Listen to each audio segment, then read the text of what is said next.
You know, I can't quite argue that. It is usually easier to be evil than it is to be good. Alright. Hey, we're here. And the best part is, we can queue up for Shadow Labyrinth properly this time. Yeah, no heroics. I don't want heroics. Whoops. I still feel stupid about that. As long as I don't hit level 75, we're okay for dungeons. Alright. Hopefully I'm live. If I'm not, then I'm going to feel really stupid here. This is when you guys are like, no, we're going to pretend you're not live. That way, we're evil. Let's see, are we live? We are not live. Oh my god, Twitch, seriously? Why have you been doing this to me lately? Hang on. Well, for our YouTube viewers, this is going to be a short stream.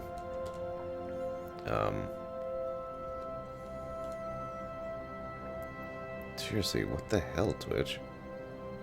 Wake up.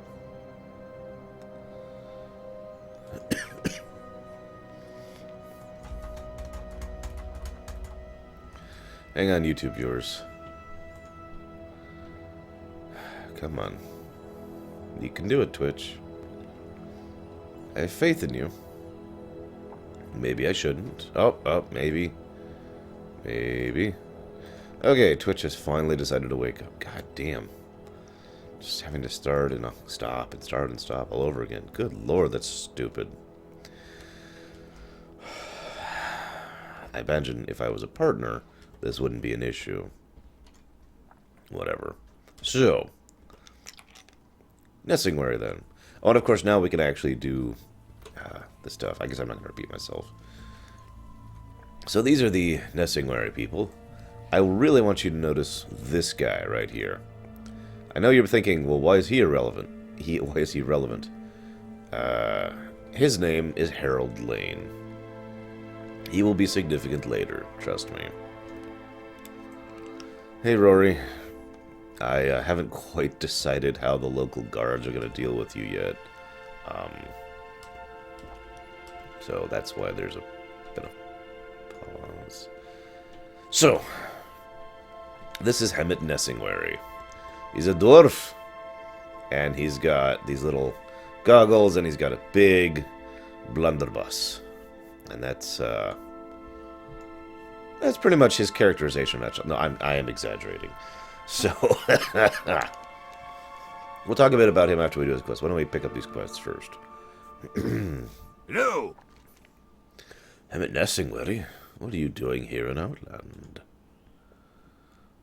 Listen, lad. I left the expedition in capable hands of me son, Junior. What? When you've stocked the finest game in all of Azeroth, you start to itch for something more. And have you seen the size of the beasties here? Okay, yeah, we're going to be interrupted by the event here. So he's like, wait a minute, look out, Fitz, they're coming right for us. And then Fitz joins us, Fitz being the Tauren there.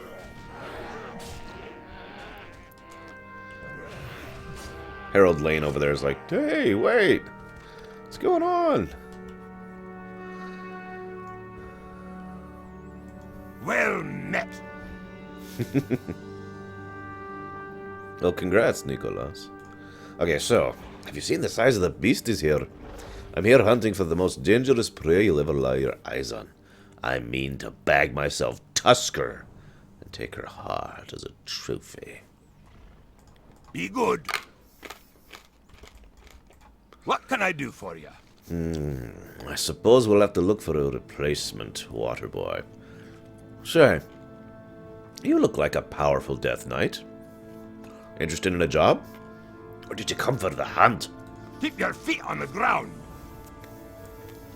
How are you? You want to earn a place on this safari? You'll have to prove yourself. My dwarven voice is really suffering right now, so forgive me. I don't care what you've hunted before. You haven't hunted till you hunt what we hunt here. Start with the Clifftooth, if you're man enough. I know I've seen them in the immediate area around the safari. Safe travels. You're kidding, right, Hylusk? Well, when we get to the Borean Tundra, you'll understand why Hemet Nessingwary's voice is so sinister. peace, friend. Do you live for the hunt as I do, Death Knight? Do you seek the quietude that comes when you stalk your prey? Would you know what it is to honor the last heartbeats of your fallen quarry? I will help you achieve this. Nagrand is a lush land, full of life, in the midst of this broken world. Bring down a handful of the Windrocks, then we can talk. You can find them in many places around here. Be careful. For a Death Knight, I gotta be honest, a Death Knight is pretty damn scary before they regain access to their soul. Like just a Death Knight in general is actually one of the stronger archetypes for classes. Probably, I'd say second only to just in overall power, second only to warlocks. Well, there are individual mages who are super powerful and individual warriors who are super powerful. As far as like all, Death Knights, there's no such thing as a weak Death Knight, and there's no such thing as a weak warlock as a result of that.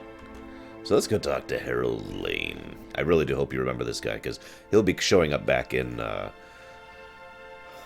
Wrath. Light be with you. I don't think I'm up for the hunt today. Do you think that you might take my place? I told Hammett that I was about to see us bagging some of those Talbot that seem to be all the place. The stags are especially nice to hunt. You can find them congregated around the nearby trees. Think you could take care of that for me? Be careful. Oh, sure, I can do that. Never grunge. Now witness the firepower of this fully armed and operational battle station. How's that? So, let's talk about Hammett Nessingwar in general. I know that this is a little bit of a controversial topic, but how many of you out there happen to enjoy hunting? How many of you really get into hunting? I don't know how else to add that. How many of you enjoy the concept? How many of you enjoy the practice?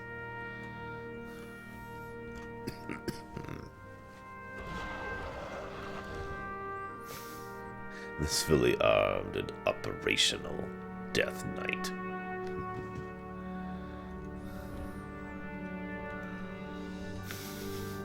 I actually agree, Hylas. Guy was just mostly kidding. Yes, hunting in real life. Actually going out and killing creatures via whatever means you find enjoyment from.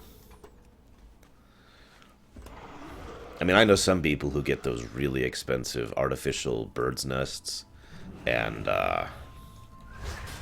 just sit up there with their gun and wait patiently for hours.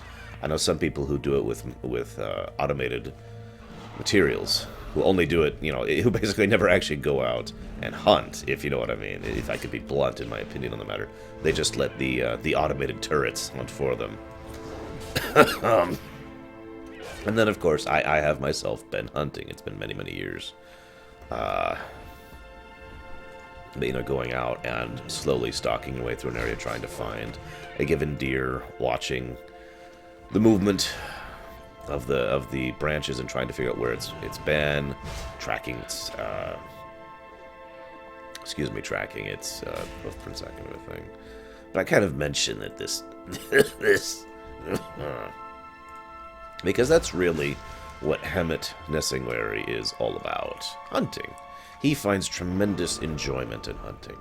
And he's pretty much the most world-famous hunter that ever has been. Yeah, no kidding, Schmeidolf. Which is funny, because I believe there is a quest for that. Wow, okay. That sounds so boring to me. But then again, I'm not interested in judgment. That's not my point in life here.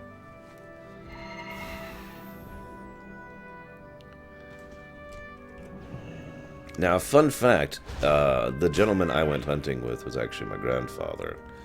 We didn't kill anything, because, to quote my grandfather, that wasn't the point. We were out here to enjoy the survivalist experience. I don't believe that's a direct quote, but that's what he meant. And, of course, I have known other people who have that same general kind of mindset. We're out here to enjoy the hunt, not the kill, if you understand the difference there. So again, I'm not interested in judgment. I am not PETA, you know.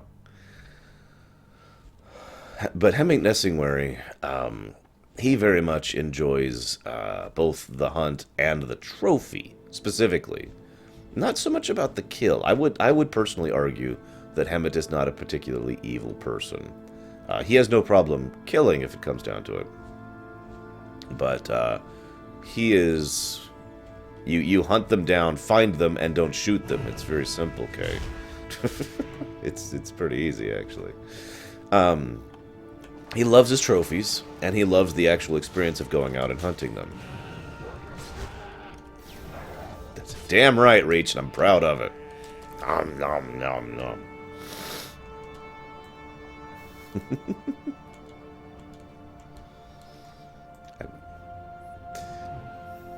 Everyone eats tasty animals. Especially Shadow. It's his one secret shame. Every night he goes home and there's just like a meat shrine. I'm kidding, Shadow. Don't take it personally. Anyways, the reason I bring this up, again, this is a little bit of a controversial topic, because I know some people find hunting incredibly immoral. They think that going out and hunting down a creature is immoral. Now, as we've just kind of discussed, my personal opinion on it is it depends on exactly how you're hunting. You know, it depends on what you're doing. The thing that Kay mentioned, where you just control a drone remotely, that doesn't sound like hunting to me. That sounds like randomly killing things for the fun of it. And again, what's the point at that point? I mean, maybe I guess if you could get the meat, that might at least have some purpose in it. But at that point, it's not really a hobby of hunting. It's a hobby of getting your own meat. But again, that's just my opinion. I also will say this, though. I am totally okay with eating what you hunt. I have also known a couple of people like that in Colorado, specifically back when I used to live there. There were several people who... Yes, actually, I have grunge. There are several people in Colorado who would go out to some of the, areas you need a license for. Ooh, Shadow Leverance is up. And basically you had a weight limit. You could go out and you could hunt whatever, but the only things you could take home were whatever you could fit under this weight limit. And, okay, I'm with that. I get it. Now we'll get back to the hunting topic in a minute, because now we're going to talk about Shadow Labyrinth. This is the culmination of the Terakar story arc. Nagrand. The Shadow Council has already killed most of our spies, but Togan was foolish enough to escape, only to go back in. You must find him. He may be reckless, but we need to know what he knows. Go with honor. Hello, stranger. 2 years ago, the Shadow Council summoned forth a being that shattered Auchindoun in its wake. Again, this is inconsistent. As I already mentioned, they're inconsistent across multiple sources when exactly Auchindoun was shattered. The most common interpretation, and the one I adhere to, is that Auchindoun was shattered like a couple of weeks ago, not a few years ago, but whatever. Anyways. Go on, then. When the Cabal found our spies, they fed them to Ambassador Helma one by one. Our men deserve justice. Slay the ritualists binding him and dispose of Helma. You'll come back sometime. So, these are the Shadow Council, right? Now, you might be thinking, who the heck are these guys? Well, there was one group of people I actually didn't really discuss back when we were going through Vanilla. See, there was this sect of groups called the Burning Blade, and they were basically cultists who revered demon worship. It was part of the Orcish Starter Zone stuff. And there was this other cult, I forget their names, forgive me. They were in the Darkshore area, and they also revered, that kind of a thing. And over the course of several quests back in Vanilla, very disparate quests, quests you'd have to do across multiple sides even, you found out that there are 3 or 4 major organizations who were all part of one actual overarching organization, and that overarching organization was referred to as the Twilight's Hammer. Now, anybody who played Warcraft 2 would recognize that name immediately, as I myself did as well. It's like, wait a minute. The Twilight's Hammer was the name of an Orcish clan. What the hell are they doing here with all sorts of people amongst them? Now, I've already kind of given this away because I was talking about this earlier when we were going through the lead-in quests into Auchentoon. But the Twilight's Hammer... Well... Oh, nice. He actually managed to banish me. The Twilight's Hammer is no longer what we would call a Orcish organization, or even any given racial organization. So, the Twilight's Hammer had a warlord, of course, who was an ogre. That ogre was named Cho'Gall, a very major character in the overall lore of the setting. And we'll be talking about both of him later. Cho'Gall is a two-headed ogre, by the way, which is a little bit significant. I don't really want to discuss why right now, so just believe me when I say that there is a relevance to him being a two-headed ogre. Cho is one of them, and Gall is the other one. That's how the naming schema works for multiple-headed ogres. Excuse me. So, Mortals, you will pay dearly. Mortals! Yeah, it's been a while since we've had a mortal counter. Yeah, I'll go add that one right now. Where's the mortal counter? There we go. Mortal. There we go. Ah, mortals. So the... Do not grow overconfident, mortal. Oh, another one! Two from one boss. Excellent. I think those are actually an upgrade. Like a genuine... I should actually equip them. Upgrade. Except I didn't get them. I got the other things. Damn it. I actually talked about it earlier, Venters. Basically, it's inconsistent when exactly the Death Knight Starter Zone happens. And it fits both things either, so it's kind of up to you as to which you prefer. Basically, it either happens right before BC or right before Wrath. And again, there's evidence for one and evidence for the other, so... Yay, I've been seduced by a succubi. Probably the old High Elf model, Nicholas, in my opinion. Ugh.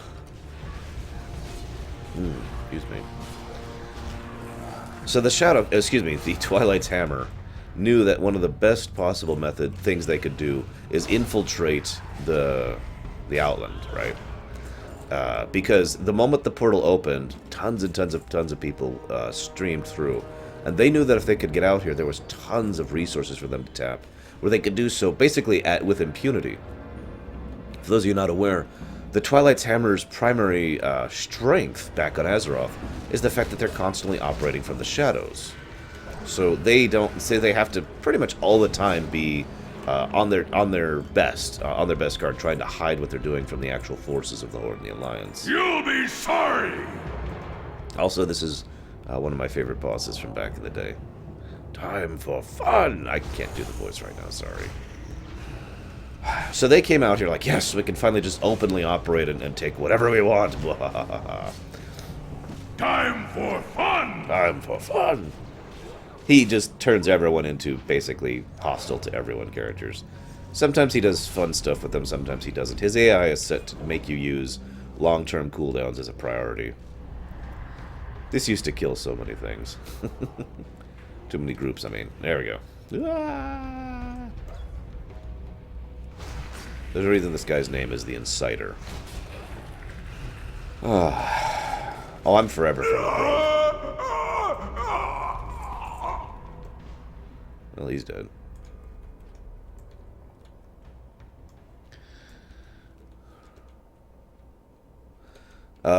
More the latter, Clavium, although I do tend to steer in some cases. It's kind of a mixed bag is what I do. So to continue here, yes, the Hylisk, wow. The Twilight's Hammer forces here called themselves the Shadow Council. So that way people wouldn't immediately connect that this is the same Twilight's Hammer, even though they've actually got Twilight's Hammer stuff all over the place. So whatever. And so that they could take all of these wonderful, juicy resources and send them back home in order to further their ends. Their biggest effort here, though, was they went into the depths of Auchindoun. And Auchindoun, as I've already discussed, had tons upon tons upon tons of dead Draenei. And as we've already discussed, dead Draenei are a very valuable resource. I know that sounds callous, but it's true. So, with the power of all these souls, they were going to go ahead and push them together and use them as fuel to summon a tremendously powerful elemental being. Someone who was an ally, or servant, depending on how you define it, a Corwin of the old gods whom the Twilight Hammer serves. I haven't really discussed the old gods yet, nor will I now. Don't ask me to. There's plenty of other times to talk about that.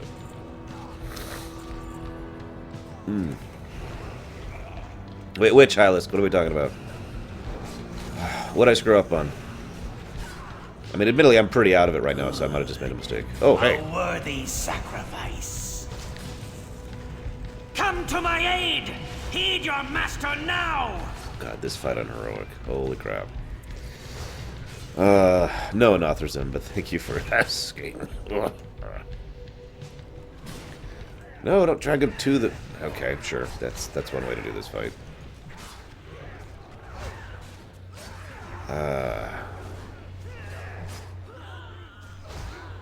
I give my life gladly.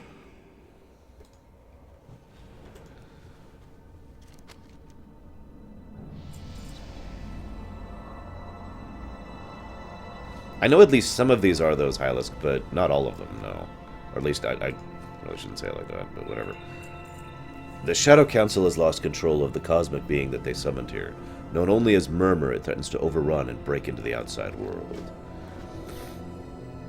So yeah, this is the big thing I've been leading up to. What their whole purpose here was summoning Murmur, who was an old god lieutenant or elemental or servant or could be enslaved or whatever. And they were going to head. That's Murmur right there, by the way. Big old guy in the back. Looks kind of like Ragnaros, but that's on purpose. That's not like bad design or anything like that. Most of the elemental lords, when improperly summoned, stress, look kind of like that. Murmur is a sound elemental, which makes him a primordial elemental as opposed to a more regular kind that we've been seeing so far. To my knowledge, actually, Murmur is the only primordial elemental we've seen throughout the course of the series so far. I could be wrong about that. He looks pretty cool, actually. He is very, very strong. He is arguably the most powerful elemental creature we've encountered thus far. But, of course, he was improperly summoned. And, he...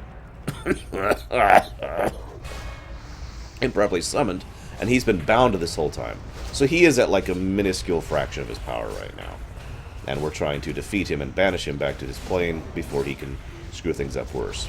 To give you an idea of what I mean by this guy is very powerful, this guy is who destroyed Auchindoun. You remember I kept showing it off? The blasted apart terrain and the walls that weren't even there. And all of the horrible, horrible things that were done to that region and the pieces of debris that were flying from miles around. That was this guy. Now, in the interest of fairness, part of that was also because of the...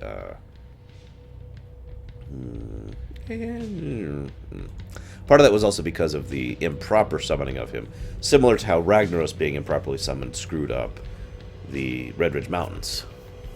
But still, it says something for the level of power of this bastard. Now, let's read you the quick tidbits here. No, thank you. Please go on without me. Except it's all of them except me. Do I really? You're really going to make me do this? Okay, no, they left. Thank God. Leave. Leave group. So I can turn in quests and talk to people. Just leave group. Leave group. Well, whatever, while they're doing that. Helma, and a powerful demonic servant and acolyte of pain, Ambassador Helma is dedicated to the art of death. He loves nothing more than the taste of a mortal's lifeblood tinged with horror and despair. Helma is bound by fell orcs of the Shadow Labyrinth, which is actually not true, and fed a constant stream of prisoners, bolstering the demon to serve the black will of his masters. No, Cashel. By design, I might add. I am deliberately overleveled and overgeared. No, Reach. Sorry, can't do it. When the Orcish horde first invaded Azeroth through the Dark Portal, 2 Shadow Council members instead turned their attention to the ancient Draenei burial grounds of Auchindoun. Their unquiet spirits in the area proved to be excellent subjects for the warlock Blackheart to perfect his mind control abilities.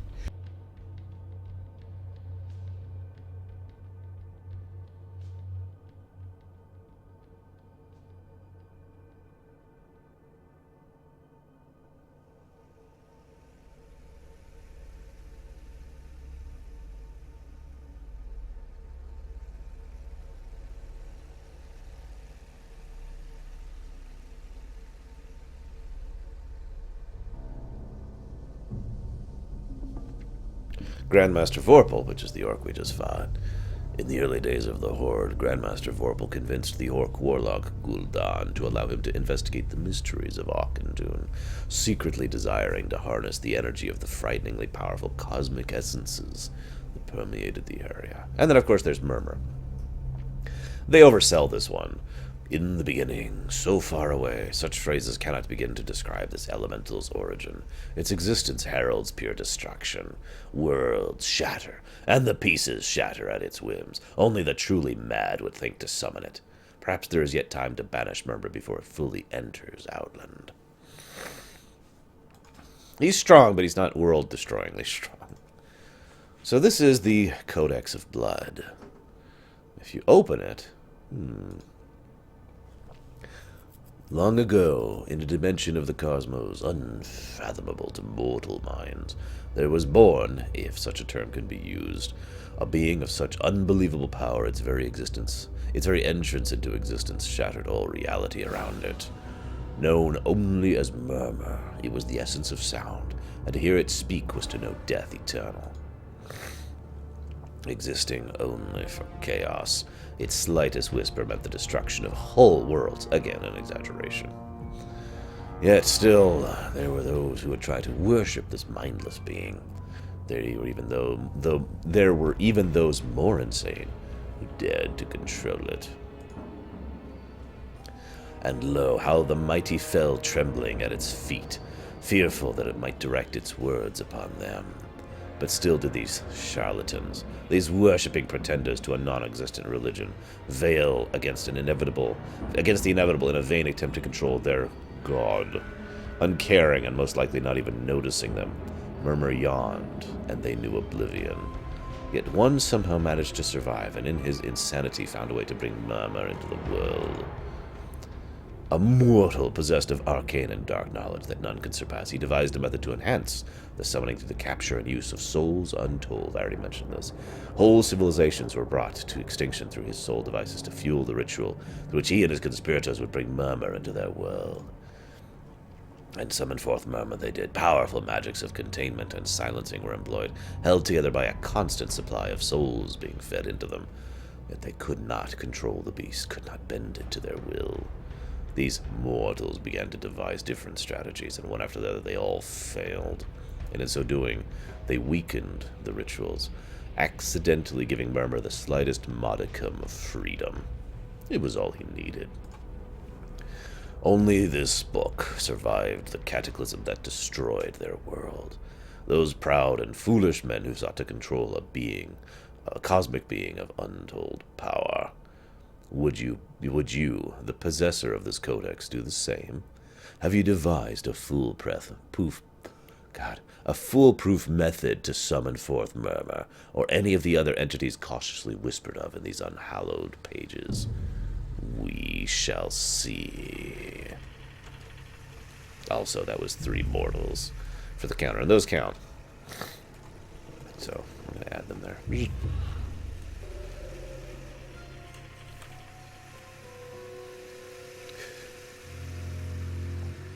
I'm pretty sure most bosses are just really, really happy to not be mortals anymore, or to not be mortals to begin with. So they try to emphasize the difference, like, oh, thank God I'm not immortal. Unlimited power. I can't actually yell right now, so that's about as good as it's going to get. So this is why Akandun is such a mess, why all of these dead people have been blown away, and what the Shadow Council have been up to. This is something that's interesting of note. The Twilight's Hammer has succeeded basically every time they've tried to do something except for one time. And that time is here. The one time the Shadow Council didn't actually get their own way was when they came here to try and control Murmur. And, yeah. So this whole expedition for the Council was pretty much a flop.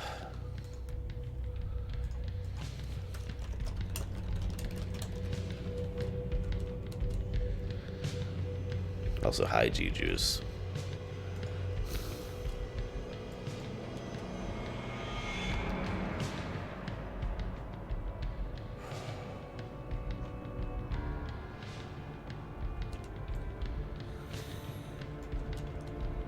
Now, I suppose this is a good time as any to mention something. It is within the realm of possibility. Oh, whoops. I forgot about that quest. I think I just failed a quest, whatever. It is within the realm of possibility that the Shadow Council were not originally members of the Twilight Hammer, even though that is very likely, and it's what I adhere to as my canon. It is possible that instead the Shadow Council, after being broken here, folded in to the Twilight's Hammer. But one way or another, they do become a part of it as of Cataclysm. So, take your pick. Last I checked, Grunge, I am the Senate. Do you think you could help me out of this cage? It's a bit cramped. Sure.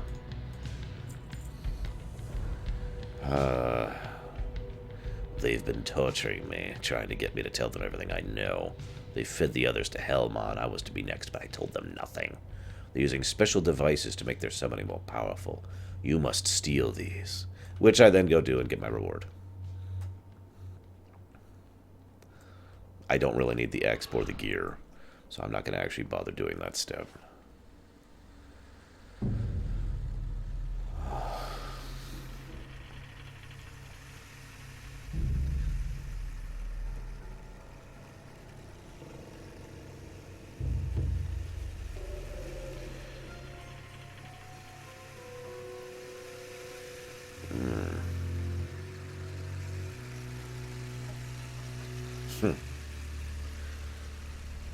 I will not comment on the current topic in chat because I'm trying to avoid politics, especially given what's happening this year in the States here. No, I can't do David Hayter. His voice is way too gravelly for me. Especially not right now. If I were to do that, that would actually hurt. If I were to try that kind of a voice thing. Welcome back, little Billy. Murmur has been slayed. Outland is safe. For now. Let's turn this in really quick. What? It won't bring anyone back, but at least justice has been done. Roma. Heck. I cringe to think what would have happened had Murmur escaped into the outside world. I thank you, brave hero. Luck to you. You're welcome. You're fine, Shadow. Hey, Siren.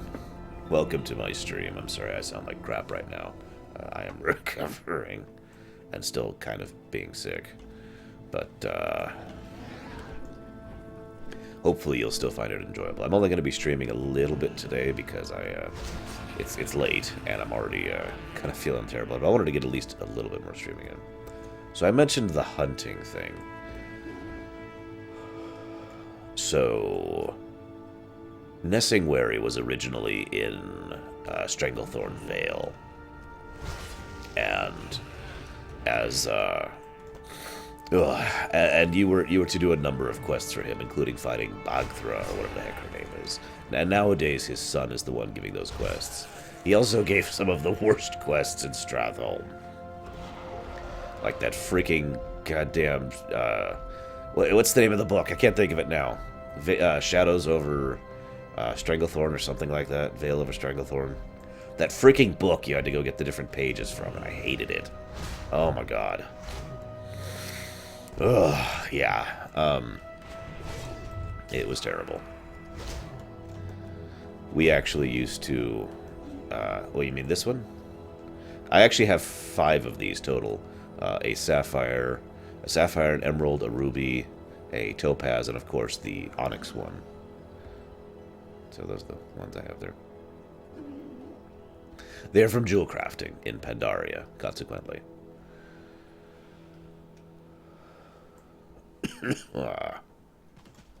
Excuse me. Green Hills of Stranglethorn. Thank you, Third. I knew someone would know it. Oh my god. We used to just keep a large number of those books in the bank at all times, so anybody going through that area would be able to go and just pick up the pieces they were missing, you know. Sometime at some points in our guild's career, we actually had the entire book in all of its pages, in other words, in our bank at any one given time. But he gave several other quests, and those other quests were almost always considered worth it, because it's like, go kill 15 mobs, and then go kill 10 mobs, and then go kill 15 mobs. It was a great way to level skinning and leatherworking, and it was also a fairly large amount of exp for relatively little effort. Even though the quests themselves were not what I would call fun, they were very dense quests. You know, go kill a bunch of mobs, and then return for exp, and then go kill a bunch of other mobs, and so forth and so on. The pattern was fairly static. Basically, you would kill a bunch of a different type of enemy, like I'm doing right now. Talbooks, Cleft Hooves, and Windrocks. Although in this case it was like panthers, tigers, and crocolisks? No, that's not right. I can't remember the third one, but there was another one. There we go.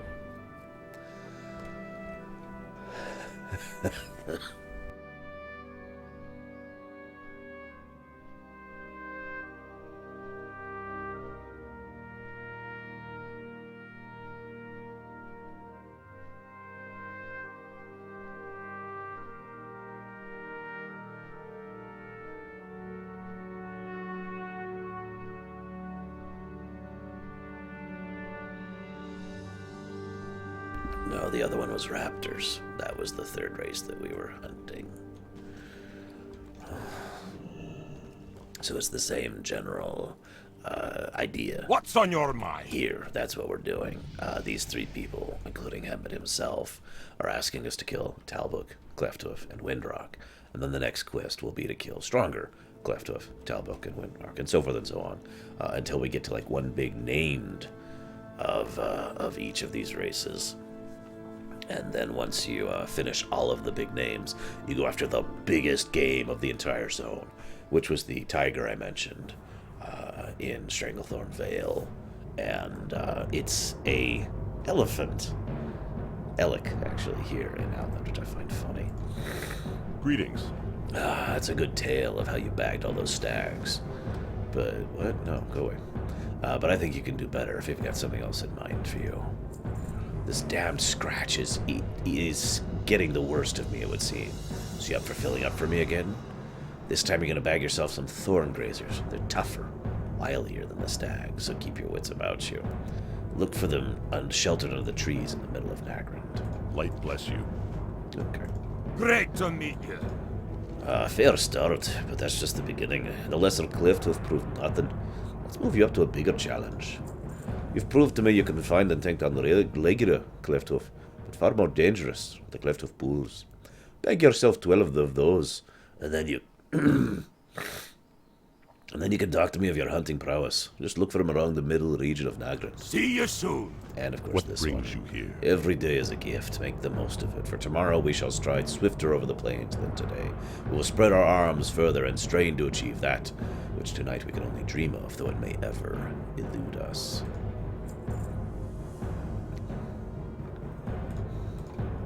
I ain't making fun of no one, Grunt. Screw you. You must always push yourself if you're to walk one day and stalk the mightiest of prey.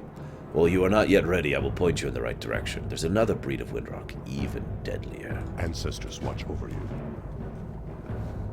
Oh, sorry, Gigi's. I just assumed it was someone who was like, rawr.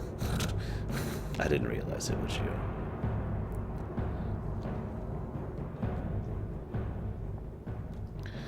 Now, Hemet himself will be returning in Wrath. Sort of. Well, no, he will actually... he will return in Wrath, except... some random... I'm just going to assume that that's you, Gigi's. And we'll be seeing him in Pandaria. But we don't actually... Oh yeah, and we'll be seeing him in Warlords. But to my knowledge, I don't think we actually have a specific Hemet Nesingwari thing in Cataclysm. Could anyone correct me on that? Because that seems odd that that would be the only one he's absent from. Because he was in Vanilla, BC, Wrath, Pandaria, and Warlords. And he will probably be in Legion, because he's Hemet frickin' Nesingwari.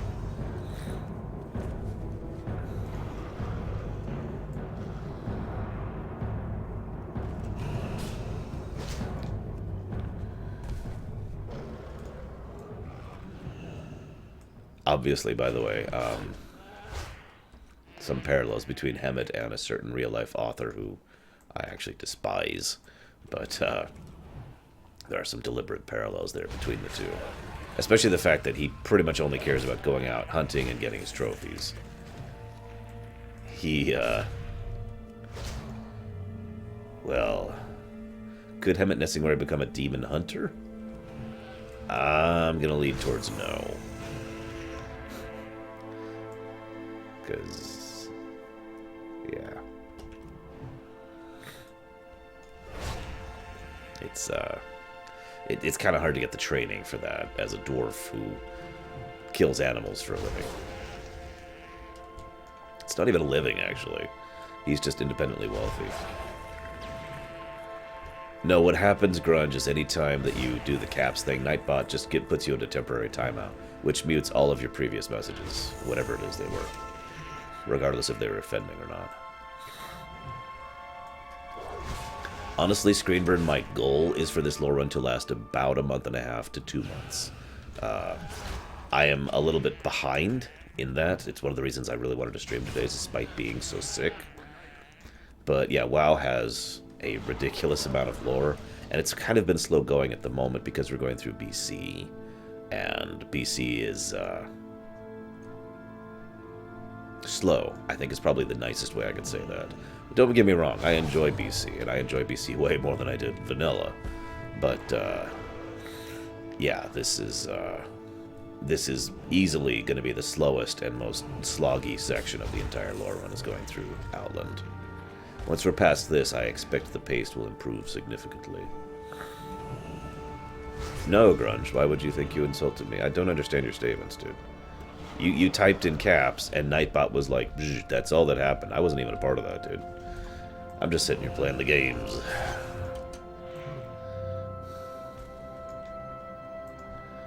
Well, see, I remember his son replaced him. And I know that his quests are completely different in Kata. Like, instead of having to get every single page of the Green Hills of Stranglethorn, you have to get, like, one, and it has a 100% drop rate off of everything. But I don't remember if he had any other presence in Kata. So as in a little anecdote, you'll notice we're killing lots and lots of creatures that can be skinned. This is pretty much Skinner Paradise right here. Also, back in the day, this was basically the only location that you could really max out skinning. I have, of course, played Terra Enigma because it's freaking awesome. I highly recommend it.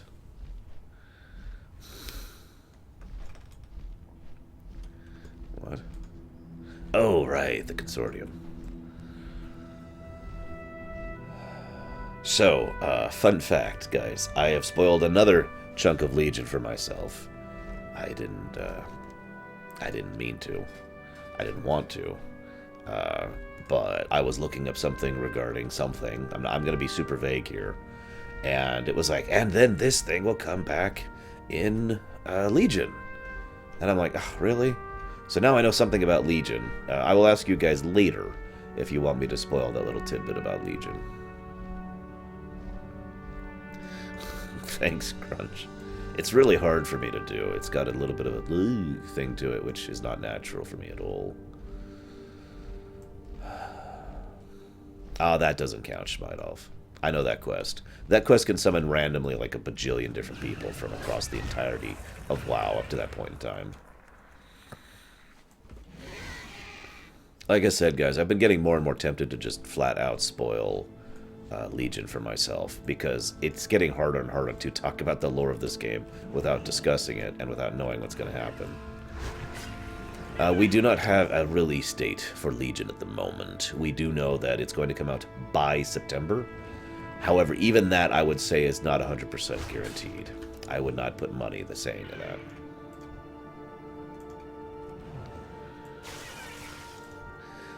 All I will say at the moment, because it's not relevant right now, is this regarding the spoiler that I ended up having happen today. It is something that I think makes sense, and it's following forward on a plot thread that was left dangling. Which always makes me enheartened, the fact that they're continuing to tie up old plot threads from the older expansions and whatnot.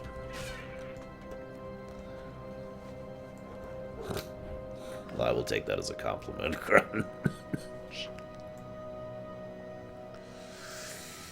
Oh.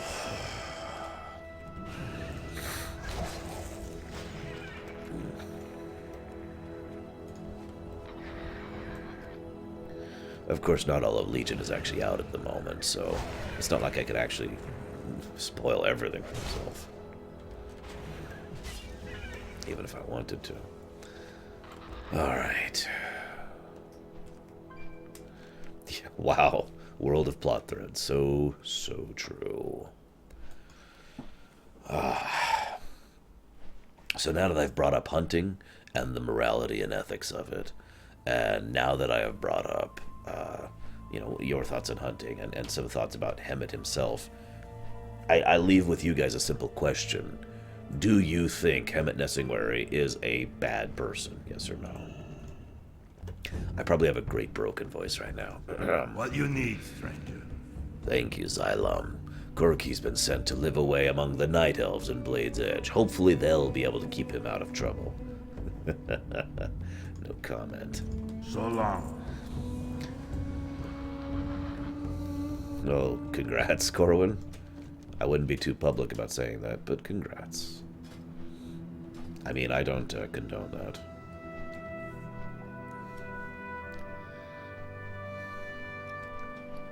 The light. Must remember the light. Okay, so I think we have an even better Skittles suit going on right now. Give me a moment. Because I've been picking up pieces as we go.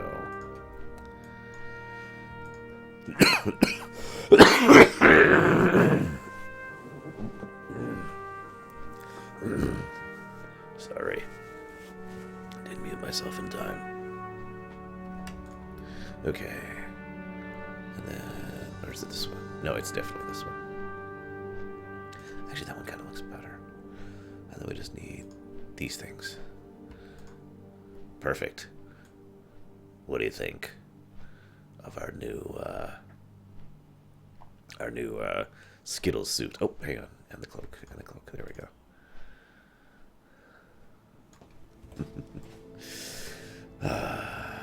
Almost done with this section. You kind of see why I wanted to do this today. There's a lot of travel time involved, so this is going to take up a decent period of time here.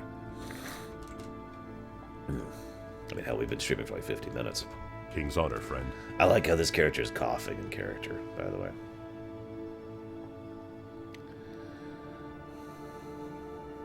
I would agree with Hylisk's idea overall there. I think Hemet just doesn't really actually care in the strictest sense of the word. So he's rather just ambivalent. He does whatever he feels like without real regard. But I would not call him evil personally. I like this racking cough. Yeah, I already got that one. Don't worry about me. I'll be fine. It's just a scratch. Just the same, I think you'll have to fill it one more time. You must seek out the great Baklor, king of the stags. Bring me his hooves as confirmation. Look for him leading his herd far to the west of Nagrand. Go with honor, friend. How may I aid you? You have proven your skill once more. Now you must go to stalk the fiercest of Rindorks. You are ready. ready to face the mother of all Windrocks. Gutripper. Honor demands that after hunting so many of her children, you give her the chance to defeat you. Seek her out amongst the greater Windrock to the west. Farewell. And finally, Hemet himself. Let's see if I can make this What work. can I do for you? Impressive. Most impressive. You've got potential, kid. Now I'm going to give you the chance to get some real fun. Banthar is the fiercest and most elusive of all the Clefthoof in Outland. She's also the hairiest. It's said she roams with her Clefthoof herd in the spirit fields near Ashugun. You want to prove your mastery? Bring me her horn. Be good. Ah.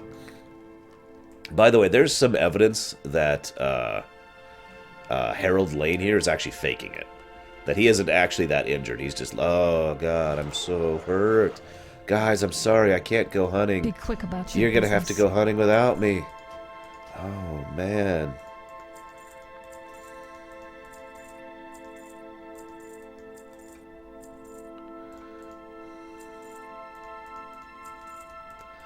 I don't know if that's true or not, but it amuses me Beware, because our of the way enemies Harold acts in abound. Wrath. It would be very appropriate for that to be true.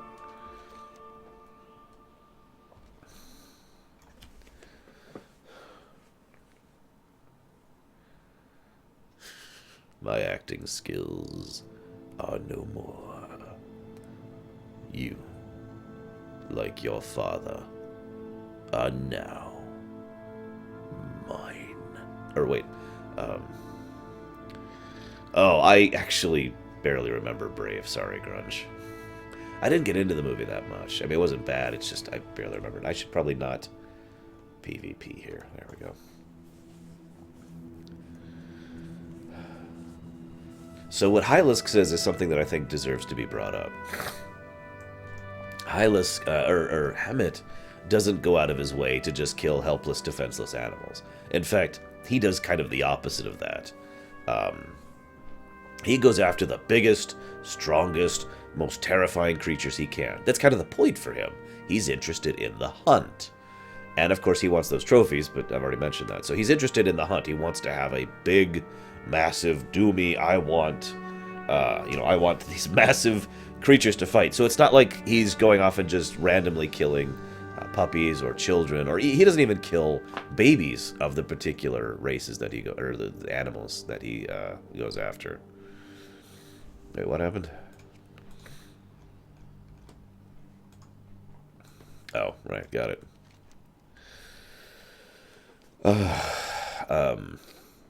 So I think that is something to be said in his favor as far as whether or not he is an immoral individual or an amoral individual.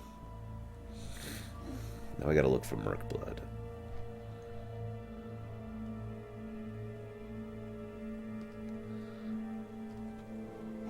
And by Merkblood, I don't mean Merkblood. I mean Gutripper. Hey! There's a guildy person who's trying to recruit me to a guild. I should totally accept that. Yeah, no. Where are you, Gutripper? See, this is the hunt. We're trying to track his scent, knowing the area he patrols and the relative height he patrols. Trying to bring down the incredibly powerful, talented beast, who's probably just dead and currently respawning.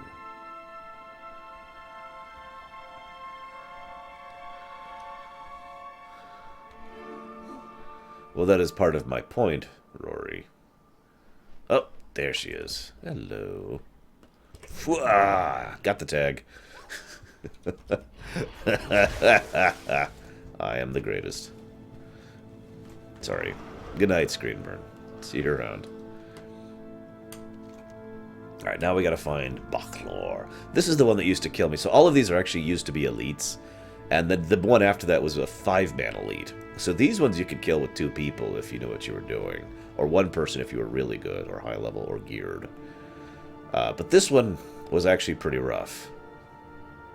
Favorite type of pizza crust. Clearly the hot dog pizza crust. That's just the greatest thing ever invented. It's so gross. I mean, amazing. It's just the best. Yeah, no. My favorite pizza crust is probably actually very simple. I tend to enjoy cheese stuffed, and that's it.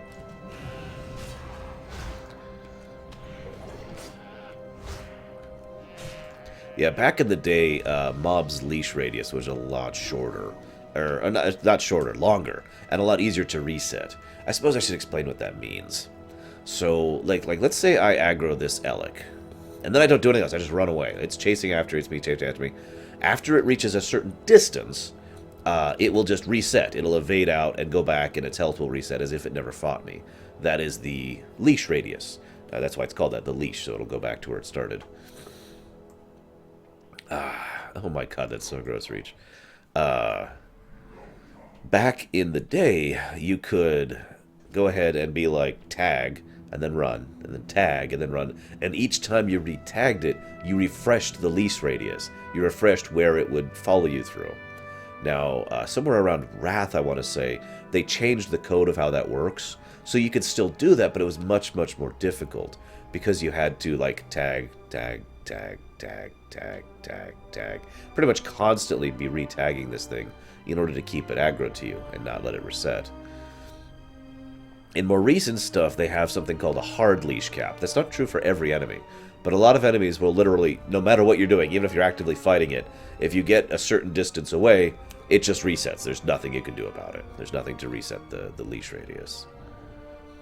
The main reason, see, you're on Deatheru, the main reason they did that was to try and get rid of people dragging bosses to cities and whatnot, which is funny in its own right, because you can't even really do that anymore. I mean, there aren't any world bosses, except in, like, Pandaria and Warlords, that you can drag to a city anymore. So... So I suppose I will touch on this briefly while I wait for Banthar to respawn. I just saw her corpse fade right over there. This is Ashugun. You see this wonderful thing? This is a spaceship. I'm serious. We will be seeing Ashugun in much greater detail soon. You can kind of see the landing symbols all around it here. But yeah. The Naru use entirely crystalline technology. Oh god, someone got Panther already. Jeez Louise. It's actually one of the reasons why the Draenei use crystalline technology. Basically, they were taught and reverse engineered that technology from the Naru. Guess I'll just wait here for Banthar to respawn. Goodbye forever, Corwin. Also, why would you put... Oh, hey, it's Dern. So this is a Gron. He's not even elite anymore. Well, that was a Gron. I think Gron are awesome. There's just something cool about them that's always appealed to me. I'll talk more about them in length. Probably when we go through here on our Horde and when we hit the Blade's Edge Mountains. Well, Scadison, I don't want to spoil too much for when we actually go through Ashugun, but suffice it to say that it's very natural for void creatures to be around a Naru. And we'll leave it at that. Come on, Banthar. Come back. Come back.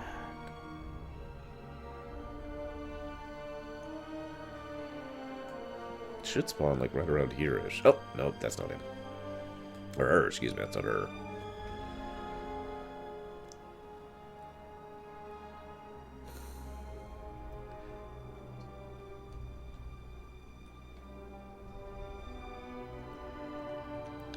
Yeah, I know, right, Schmeidolf?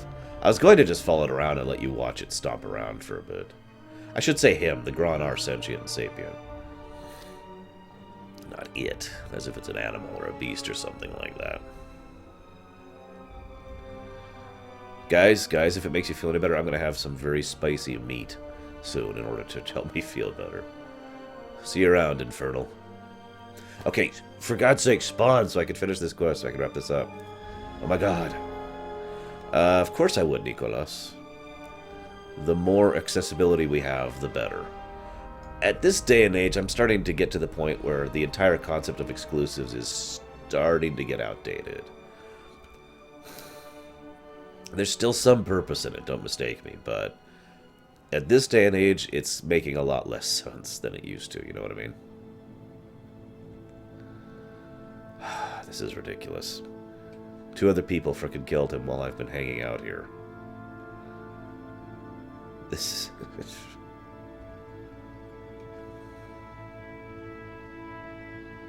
What, Deutsch? You know what's really been frustrating for me, Deutsch, for years? See you around, Prog. What's been frustrating is people are like, hey, I'd really like to play FF6. And I'm like, yeah, you know, I like that idea. You should go play FF6. And they're like, well, Arsh, what's the best version? Well, that would be Final Fantasy VI.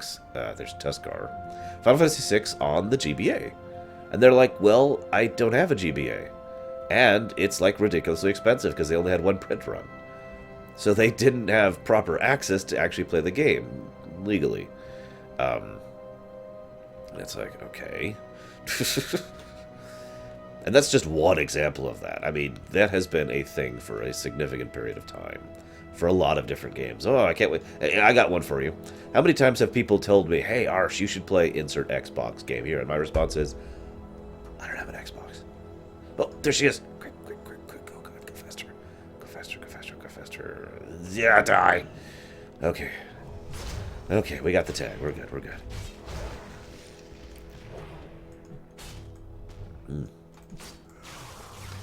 We did it, guys. We did it. We killed a mob. Oh, jeez Louise. Oh, nice, Deutsch.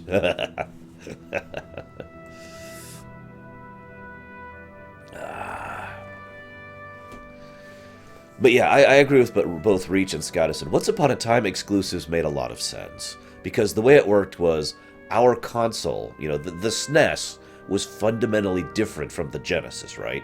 The N64 was fundamentally different from the PS1, which was fundamentally different from the Dreamcast, right? The actual infrastructure, the internal workings of it were so different that what the console workers would do, they would go to a company who's actually making games and say, here's our support kit, here's our dev kit, we want to work with you to help make this game. And so there was kind of a handoff. So the whole point was, we want to make the best game possible so that you have a great game for our system. Now that wasn't true all the time, but most of the really true great games across, you know, most of console gaming came out because of that partnership of the two groups working together the whole time to make the best game available. And that was awesome. However, tell me what the difference is under the hood in terms of pure hardware and whatnot. What's the difference between an Xbox One and a PS4? I gotta be honest, even the Wii U, which is the most different console right now, is still basically just a computer that just has a little bit of gimmickiness to it with the controller and whatnot. That's it. There's not really a difference under the hood anymore, so anyone wanting to make a game for any just thing just has to have access to their dev kit and doesn't really get proper support to do it. And yeah, even the frickin' supports, CPUs are the same. I don't remember, Little Billy. I should go get it. No, that's a good point. Remind me to go do that after I finish this.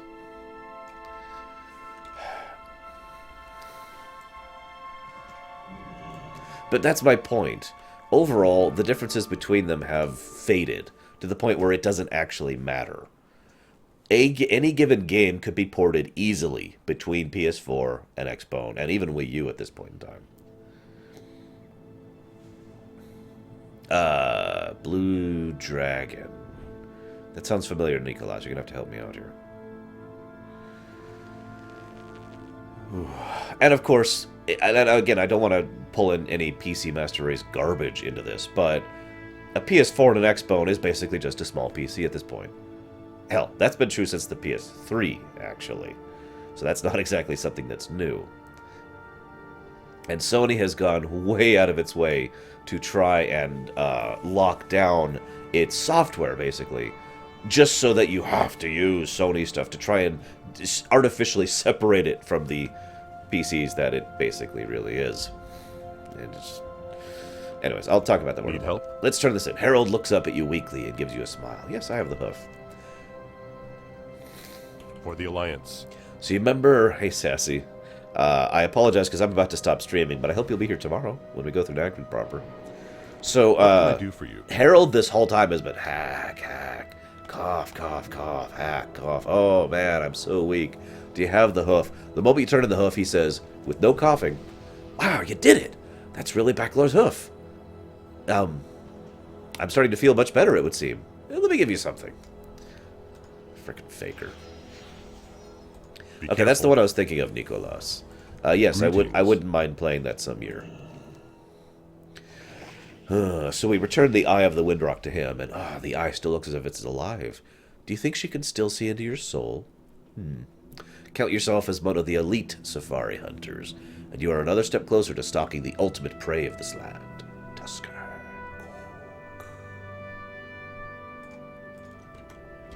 Turn in. Turn in. Ah, crap. Did I lose internet entirely, or just with WoW? No, I lost internet entirely. Oh, that's great. We have lost internet. Yep, we have just flat out lost internet. That's just great. One quest away. One quest away from being done. Hang on. If I can get this back in time, I would rather not just, I would rather not have to finish up that quest tomorrow, because that would be irritating. Yes, we have no internet. Yeah, that's sort of my fault. Hang on.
Okay, sorry about that, viewers at home. AKA our YouTube viewers. Why don't we go ahead and try to get this finished up like we were doing previously? We had a whole internet blip. Is what was going on. Hail. So we've turned in Gut Ripper. Yes, we already talked about this. Be careful. Now let's talk to Hemet. Great to meet you. A warm fire, a woman at your side for idle chit-chat is something you can get at home. Here, we hunt big game. Or die trying. You did it! You took down Banthar. I never had a doubt. Here, you've more than earned this. Oh, thank you. Keep your feet on the ground. It's time for the ultimate blood sport. The queen of See you all soon. that. Oh god, it's Gankly Rockfist. Okay, he's dead, he's dead. We're okay, we're okay.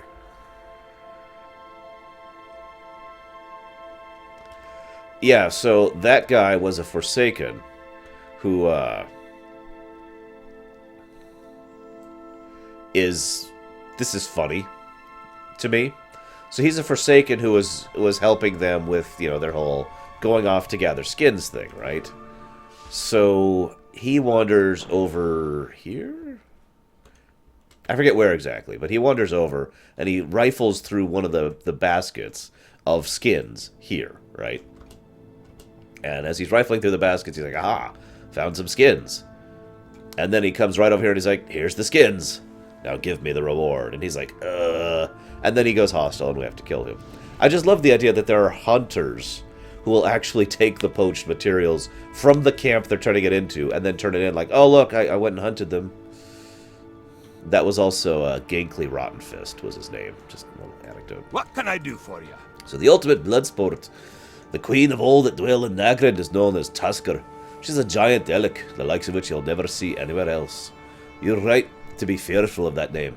Backlor, Gut Reaper, Banthor, they're nothing compared to her. It says she can be found on a huge bluff near Ashigan. Do you want to leave me a letter with me so I can have it delivered to your next of kin in the likely event you don't return? Safe travels. Yeah. And now we gotta fly over here for a bit.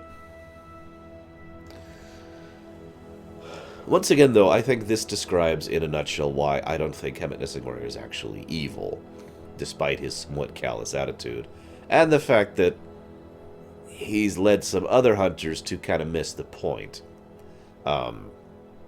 He's all about, I want to go after the biggest, strongest things in the world. And, yeah.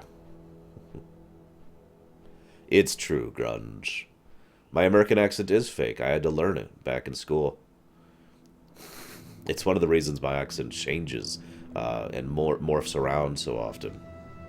Because I don't actually have an accent really to call my own. I've actually been sincerely thinking about kind of morphing together all my various verbal mannerisms and creating it into a new accent, which I'm going to call Imperial accent. What do you guys think? Now that probably sounds like a joke, but I'm actually totally serious. I've actually been thinking about morphing my broken Romanian plus my broken Russian into a unified Imperial accent. That whenever I finally get around to making the Imperial language. Please be there. Don't make me wait. Please be there. Please be there. Please be there. Please be there. Yes, she's here.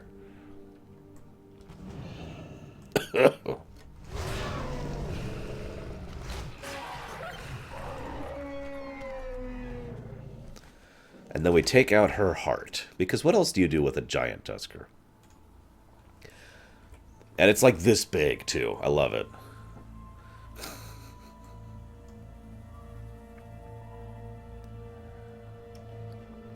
Cypher Rage.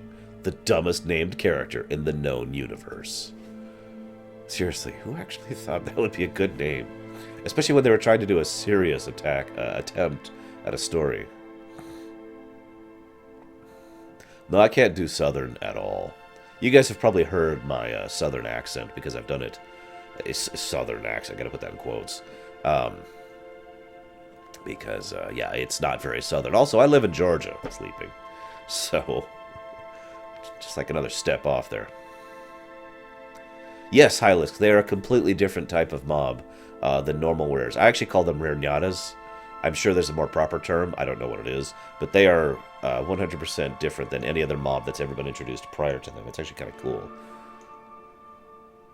I will talk about that more when we get to Warlords. Tap, tap, tap. Cypher Stroll will ease the Cypher Rage. Anyway, so we're actually going to cut off now that we fixed everything. Because this is as far as I intended to go. So I hope you guys have enjoyed today. I'm sorry I've been very sick today. I really, really hope I'm feeling better tomorrow. I don't know what else to say. If I'm feeling worse or as bad tomorrow, I will probably just not stream. As much as I really, really, really hate to do that, I am afraid of the fact that I might be making a subpar product as a result. Well met. So, there's no shame in admitting you haven't the spine to hunt the mightiest of animals this land has to offer, Xylem. Oh, Xylem, you bring joy to this old dwarf's heart. You have now proven yourself. You're joining the ranks of the elite. Others ran away in fear, or died, trampled under the foot of the beast. You used your mind, your cunning, and your determination to prove your mastery of the hunt. Take this, and know that you're always welcome at my side. And we get a gun with a skull on it, because what else do you get? I mean, seriously.